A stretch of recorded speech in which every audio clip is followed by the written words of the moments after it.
Hello and welcome to Crooked Letter Sports Podcast, a show about Mississippi sports and the folks who play them.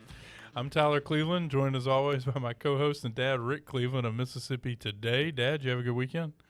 Had a fair weekend. It just it was played in the Lake Caroline Club Championship golf tournament, and the clear winner was heat. Yeah, and not you. What's going on with you, man? I'm not playing very well, and the heat exacerbates that. I can only imagine. I bet it doesn't bother you as much when you're, stroking it. When I'm hitting it well, it doesn't seem to be as hot. But when I'm hitting it poorly and putting poorly, it feels like I'm in hell. Well, it probably feels like you're in hell a lot then on the putting. That's all I can say. This guy doesn't make me remove putts, y'all. Dad, we got an exciting show for the listeners this week. I want to talk a little bit about your Little League World Series column that you published. We're recording this on Tuesday morning, just this morning. It was really an interesting column because I didn't realize there were that many good players on that 1977 Hattiesburg Little League World Series team, the only one that's ever made it to Williamsport. Want to get into that. Going to talk a little bit about the Saints preseason. Had their first game on Saturday and what we can discern, if anything, from that. The AP College Football poll is out, and Scotty Scheffler is the best golfer in the world again. This past week, he about lapped the field at TPC Southwind in Memphis for the St. Jude's Children's Classic, and made everybody else look silly in the process. He didn't seem to be that hot in the Memphis heat. I don't even think he was sweating. I'll be honest. I don't know how they do that. They all do that, though. I've always noticed that. Well, of course, he grew up in Texas. It's pretty hot there, but man, he just looked like he was cool, calm, collected, just having a stroll in the park. Yeah, I grew up here, man. I look like I just got out of a swimming pool after about 2 holes of golf right now. When everybody came in for lunch at Lake Caroline, it looked like they had been on the Bataan Death March. Yeah, that's what I mean. It's like it's. I mean, and it doesn't. It's not just like, you're sweaty or whatever. It's like you can almost wipe it off. Yeah, whatever. Let's not get into it. This is a mostly audio medium, so let's stick with this. All right, Dad, your column. Really enjoyed that. You write good columns all the time, but this one was something I didn't know about, and it was cool because you got to write from firsthand because you covered this team in 1977. Yeah, I was 24 years old, had just been named sports editor of the Hattiesburg American. Got a call a week before this that the Hattiesburg Little League All-Stars were about to win a tournament down in Tampa, and if they won, they were going to Williamsport for the Little League World Series. And so I drew up a proposal to my bosses and said, I really think we ought to cover this. And, of course, this is 1977, Hattiesburg, Mississippi. We were a Heterman-owned newspaper. I really didn't think the request was going to get honored. I didn't think they would send me, and then lo and behold, they said, okay, let's do it. So when they won in Tampa and they were headed from Tampa to Williamsport, I booked a flight to Pittsburgh, rented a car in Pittsburgh, and went on up to Williamsport to cover the Little League World Series. Back then, just the championship game was on TV. Mm-hmm. This year, there will be, by the time the championship game is played, there will have been 320 games televised on ESPN. Little League Baseball. It is wild. It's crazy. But it was a big deal back then, and this was a team of all black Little League. Hattiesburg had shifted the former Little League in Hattiesburg had become Dixie Youth Baseball because they didn't want integrated baseball, and so anyway. turns out they had a hell of a team. Turns out they had to beat Dwight Gooden in Tampa to get a 12-year-old Dwight Gooden. A 12-year-old. Well, think about this. 7 years before he was the National League Rookie of the Year and struck out 270 Major League batters. Yeah. Hattiesburg got the first hit off of him that had happened all season. I mean, he had just thrown no-hitters the whole year till they played Hattiesburg. And Hattiesburg scratched out one hit and with a walk and a pass ball scored the only run. And the guy who pitched for Hattiesburg and pitched a 2-hit shutout was Charlie Hayes, who you and I saw catch the final out of the 1996 World Series in Atlanta. That's right. He was playing for the Yankees. Mark Lemke. Yeah, Lemke's popped out to end the game. Wow. You remember the Braves won the first 2 games of that World Series. Yep. And then the Yankees came back and won 4 straight. Yeah, I do remember that. Thanks for bringing it up. It Yeah. still hurts 10-year-old me. Yeah, it hurts 73-year-old me too. But anyway, they go to Williamsport. They faced California in the first game, and California won a really close game, 3-1. It knocked them in the consolation bracket, and then they won the rest of their games and won the consolation bracket. Went from Williamsport to the White House, had breakfast with Jimmy Carter, then went to Baltimore and saw the Orioles play. Pretty big deal. My lasting memory will be of those little kids, and some of them were clearly using their daddy's baseball gloves because they swallowed them. The gloves looked like they were way too big for their bodies. You know, and then it's like Charlie Hayes told me, we couldn't afford it. We were on public assistance. We didn't have any money for baseball. He was wearing hand-me-down cleats in the Little League World Series and had to wear 2 pair of socks to be able to wear his baseball shoes. Wow. Yeah. So anyway, it was fun to remember all that, and it was fun to talk to Charlie about it and to talk to Andrew Mott, who became one of the best kick returners in Southern Miss history. Yeah, led the nation in punt return yards, I think. Led the nation in punt returns and was like second in kickoff returns.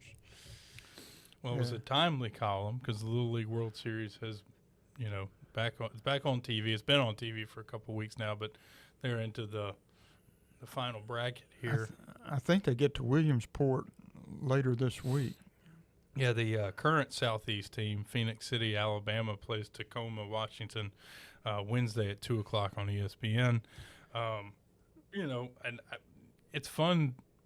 I mean, I guess the big question is I don't understand why more teams from Mississippi haven't made it, but I guess the big switch to Dixie Youth around the same answer as everything else to do with Mississippi. It all centers around integration. Yeah, well, I don't know why. I did some research on it, and I didn't get into it. The column was already about twice as long as my columns usually are, and so I didn't get into it, but this was 1977. Dixie Youth Baseball in Hattiesburg didn't integrate until like 10 years later. Oh, wow. So, and now it's not just Dixie Youth, but it's travel. Yeah, travel ball has taken, the best 10 to 12-year-olds usually are playing travel ball, not Little League Baseball. Yeah. So I don't think they may end up being the only Mississippi team ever in the Little League World Series. Don't ever say that. Well, never say never, but it's going to take a big upset for a team to get there now. Yeah. Yeah. Well, I love watching the Little League World Series. I like it as much as I like the World Baseball Classic. I mean, I know that it's just, and I love the little, when they do like the takeouts on the players or they have little facts about them at the bottom. Some of those are hilarious. Yeah. And I love watching their reaction. The one tournament I covered that was like that was, I want to say it was the Dizzy Dean or the Dixie Youth, one of the other World Series that they came to like Laurel or something when I was at the Hattiesburg American, and I went up there to cover it. And the baseball was fun to watch. The interviews were rough. It's tough. It is tough to get a 10 to 12-year-old to talk to a reporter after a baseball game, even about something like baseball. You would think you'd be able to break the ice with it. I don't know. Yes. Yes. No. No. You can't. Yeah, I've done it. I'm telling you, interviews as far as they go. When you have a great interview guest, you don't have to do much work, man. When it is like a shy 10-year-old. You cannot ask questions to which there can be a yes or no answer, because that will be the answer. And even if you do ask an open-ended question, it still may be yes, no, I don't know, maybe. It's rough. I remember doing most of my reporting by just observing how they interacted and everything. I remember one player. I think it was a Spanish player poking a player from Taiwan and saying, "Pitcher, are you the pitcher?" And he said, "No, shortstop, home run hitter." Home run hitter. That's great. That's funny, man. I had a kid give up, and he will remain nameless, even though I do remember his name. His team they were up. I think it was 5-2 in like the 5th inning, and he gave up a grand slam. And before the kid had hit the grand slam, got back to the plate, he was already in the dugout crying into the bat bag. And I was, I'm like the old curmudgeon on the side. I was like, there's still outs to go. You got to get back out there. But it's just, it's one of the few events I've ever interviewed somebody who was still crying. You know what I mean? Yeah. One thing I asked both Charlie Hayes and Andrew Mott if they watched the Little League World Series, and they say every year. Every year. Every game I get a chance to watch. It's fun. Brings back too many good memories. You know? Well, it reminds me of like Brett Buckvich, who, listeners will remember as an Ole Miss pitcher, but before that he was at Northwest Rankin. And before that, he was a terror out there on the Little League fields on I was 471. An assistant coach, and everybody was afraid to face him. He was left-handed. He threw really hard.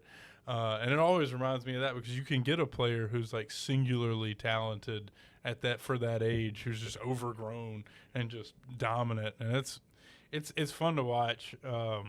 In my day, that player in my Little League was Bobby Myrick, who ended up pitching for the New York Mets and the Pittsburgh Pirates, and I was his catcher. Yeah. So I was kind of a celebrity myself, because they'd come around to behind the dugout and say, "Show me your hand." Yeah. Because it was all red. Well, at least you didn't have to face him. Yeah. There's that. Now we got to move on. The Saints played their first preseason game Saturday. As we talked about on the show last week, not much you can discern from these first games where the Saints did not play any projected starters. Not a one. At all. But there were some guys that looked decent. I think Zach Wilson took a step in cementing his place as QB number 2, completed 11 of his 16 passes for 145 yards and a tutty to the rookie tight end Oscar Delp, who only caught 3 passes for 10 yards, but one of them was that touchdown he went up for. And I thought, just looking at him, I think he's probably going to be he's going to make the roster. He's probably going to help a lot. He's going to help him, because he's like having a big old right tackle out at tight end. He's going to block, and he's a big old target, especially in goal line situations. Yeah, that was my biggest takeaway about the Saints, is that the tight end room got a lot stronger. And, Juwan didn't even dress out. Right. So, well, most of the starters, just didn't participate at all. I thought the Delp looked a lot better than he did the last time we saw him at the Superdome, which was the playoff game against Ole Miss in the Sugar Bowl.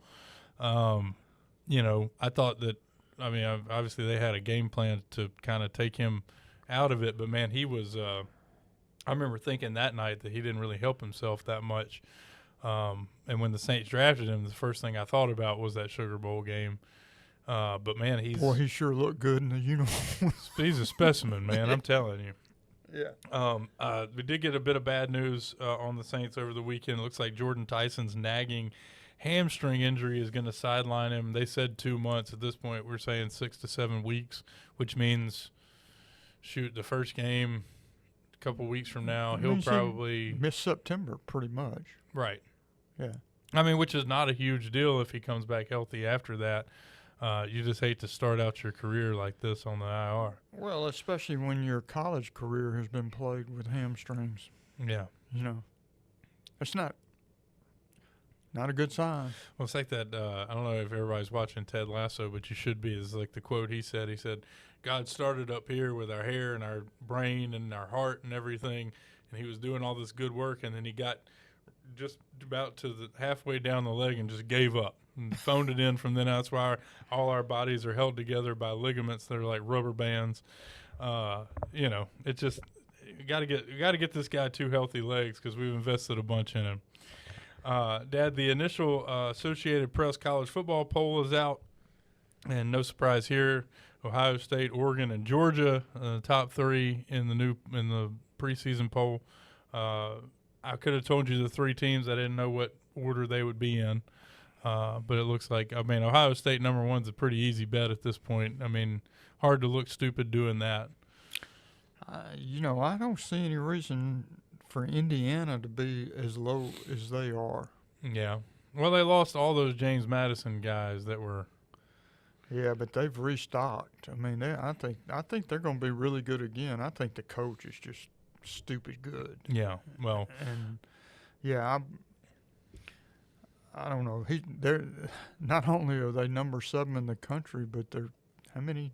3 Big Ten teams ahead of them, or 2? Yeah, I think there's 2. Yeah, Ohio 2. State and Oregon. Yeah. Yeah. Who's in the Big Ten somehow. So what about Ole Miss, number 9? Ole Miss ranked number 9. That's 2 spots ahead of noted hated rival LSU. I was kind of if you'd have told me going in that Ole Miss was going to be ranked number 9 in the preseason poll, I'd say that's about where they belong. But looking at the teams around them, I'm not so sure. Texas A&M at 8, right ahead of them, and Oklahoma right behind them. It seems like teams that, I guess they have done a better job reloading. I guess I don't understand. Well, how about them being 6 spots behind Georgia? Yeah, well, they did split last year for the record, right? It wasn't. Yeah, they split. They lost a close game at Georgia, and Right. they beat them on a neutral field. They both have about the same players coming back. I don't know. 6 spots below them? I don't know. I don't know why. Unless, you just look at Georgia's year-over-year talent acquisition and, I'm sure there's some metrics that go into it that I don't quite understand. Well, you'll poo-poo me for saying this, but, all this really means is all this preseason poll really does is give us something to talk about. It doesn't mean a damn thing. I know. And the coaches, I think, was Steve Sarkisian was in the story saying as much. The Texas coach said we don't. It's fun to talk about, but internally it doesn't change anything for us. I will say this though, Alabama is ranked 13th, and that is the first time in this is a 17-year streak they had of being in the preseason AP top 10. So I don't know if a coach is worth that, but a changing of the guard. I know DeBoer's in his second year. Third year? I can't remember. Third year. But apparently the shine is off. Well, what would you if you made their 13th? Is that 13. Right? All right. I can't Let's say the over and under is 13. What would you bet? I don't think they're going to be ranked 13th by the end of the season. Where do you think they'll be? They don't seem to be going in the right direction to me. I don't know. I would say they're going to be ranked worse than that at the end of the year if I had to guess. All these other programs have caught up. It sure seems like it. They're not the second best team. time will tell, but like they're not. I don't think they'll finish. I mean, maybe top 5 in the SEC this year, depending on how things shake out and injuries and all that. But no, I think LSU is probably going to be better than them. I think Georgia's going to be better than them. I think Ole Miss is better than them. So we'll see. I mean, like you said, we're just projecting at this point. So this is exactly right. Dad, let's move on to the Scotty Scheffler dominance. He's had a down year by his standards. I mean, there's no majors. No majors. Had, I think, 1 or 2 other wins maybe on the PGA Tour. Finished second a lot, as we chronicled a couple weeks ago. But he leapfrogged Rory McIlroy on the PGA Tour's all-time money list, winning at the FedEx St. Jude last week. He's now made $119.9 million. It just in winnings. That doesn't count, bonuses or sponsorships or endorsement deals, anything like that. Not a bad way to make a living. But he was 4 under on Sunday, finished 17 under for the tournament.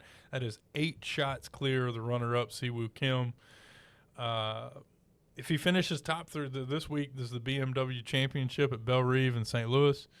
If he finishes top 3 there, he will pass Tiger Woods and become golf's all-time money winner. I'll just go ahead and predict that he does that. When he gets on streaks like this, it doesn't seem to matter who else is playing well. When he gets on a roll, buddy, and it's like Randy said on one of the podcasts he was in here this year. If he putts just average, he's going to be in the top 3. If he putts well, it's over. Well, it's over before it starts. Well, we'll see how it shakes out. I know that, and when I mentioned he's going to pass Tiger, whether it happens this next weekend or the start of next season, whatever, he's going to pass Tiger for the all-time money list. But what's funny about that is that's because of Tiger, right? Because if it wasn't for Tiger Woods, purses wouldn't be what they are. Scotty Scheffler wouldn't have made $120 million at this point. That's right. The purses are what they are because Tiger Woods paved the way for that and brought golf the PGA Tour to new heights. So I think no question. Fun anecdote. Dad, let's move on to the Blitz. The Live Tour's on life support, Dad. I'm not going to be sending any get well cards. I know you won't. Live Golf has canceled the team championship, which was scheduled for August 27th to 30th.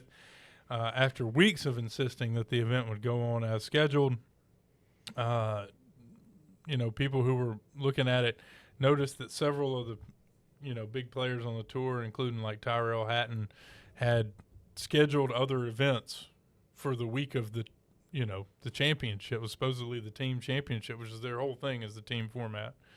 And then they noticed that there was no construction at the golf course in Michigan where they were supposed to play this thing, so they weren't putting up grandstands or anything. And the whole time, don't you know, the tour was still selling tickets to the event last Friday. And thing. It was a bad idea from the beginning. What else can you say? I think it was fine as long as they had funding. But now that they don't have any funding from the Saudis, it's just indirectly. This is the thing that's having the biggest effect on it is the war. Yeah, that's right. Didn't even think about that. Well, there's no question about it. The Saudis have got other money problems right now. Saudis do not have money problems. Well, I'm gonna go ahead and say it. I have money problems. The Saudis do not have revenue issues. They don't have the same kind of revenue issues. Right. Let's put it that way. I'm just throwing it out there. Dad, on Friday night, Braves high A infielder prospect Dixon Williams racked up 10 RBIs in one game, which seems pretty impressive on its Call face. him up. Call him up. Then on Saturday, he went 4 for 6 with 3 homers and knocked in 6 more runs. So he drove in 16 runs and hit 6 home runs in 2 days in high A. Well, these days, high A is not that far away from Truist Ballpark. I mean, you make that jump in 1 year. Yeah. So we'll be seeing him. Well, he is currently not a top 30 Braves prospect, according to the prognosticators who make these such lists. Well, I think maybe he's just entered that territory. Maybe so. Dad, another Braves item. Apparently, they got a little creative with their draft signings this year, and something that some other teams had dabbled in.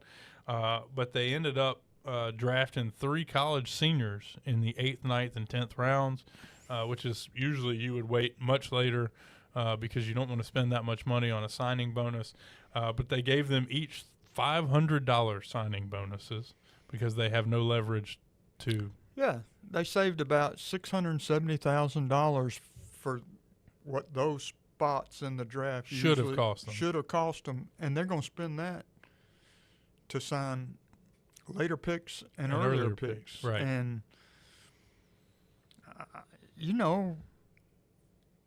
it's almost like baseball's version of sandbagging. I would say that if you ain't doing it, you're not trying, because if we've seen anything, creative accounting is about as effective as on base percentage in Major League Baseball these days. Just take a look at the Dodgers. Well, it's completely within the rules, so let's see if it works. I'm sure they'll get it all ironed out in the new collective bargaining agreement that is forthcoming when we play baseball again in 2028. Dad, in other front office news, this time with the NFL, Commissioner Roger Goodell said that a franchise based outside the USA is inevitable. We're now playing this season. We'll play 8 games outside the USA. Next season it'll be 10 games. It looks like the top candidates are, Toronto and Mexico City. Can you envision an NFL that is spread out over multiple continents? That seems travel would be an issue. I don't know. I don't know. I'll say this: the games in Europe have been really well attended. You can't get and let me also say I wouldn't mind being in Paris when the Saints play there. Yeah, no, that would be awesome. Yeah.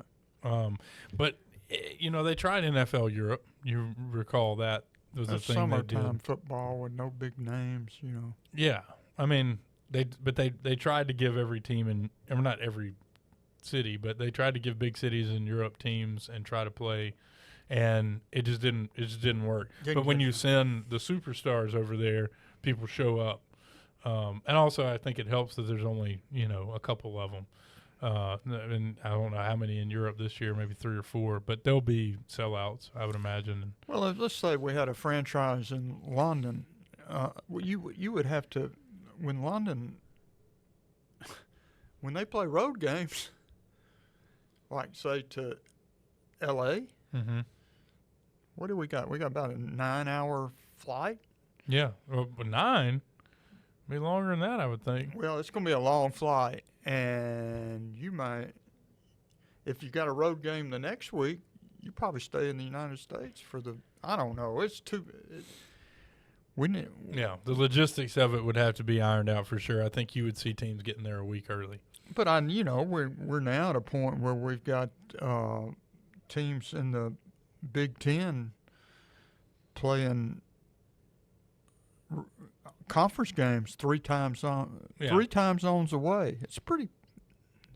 Yeah, I guess it's doable. It ain't 9 or 10 time zones away, but no. Yeah, I get your point. Dad, finally, our last topic. Someone let one go in a.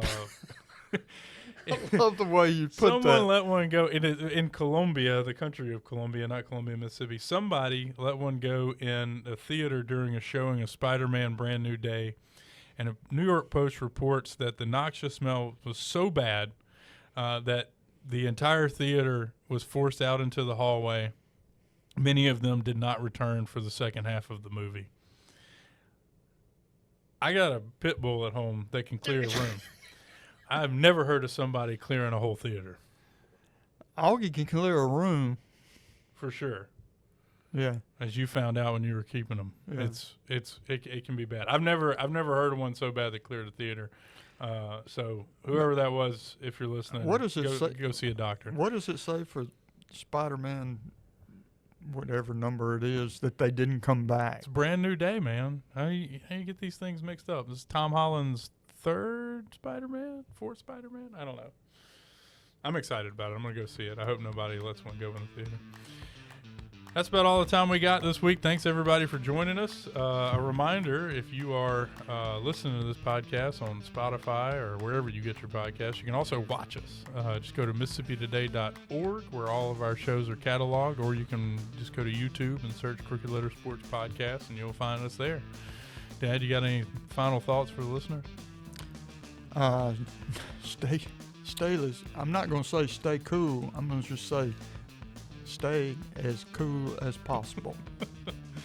All right, we'll talk to everybody next week. Y'all have a good one.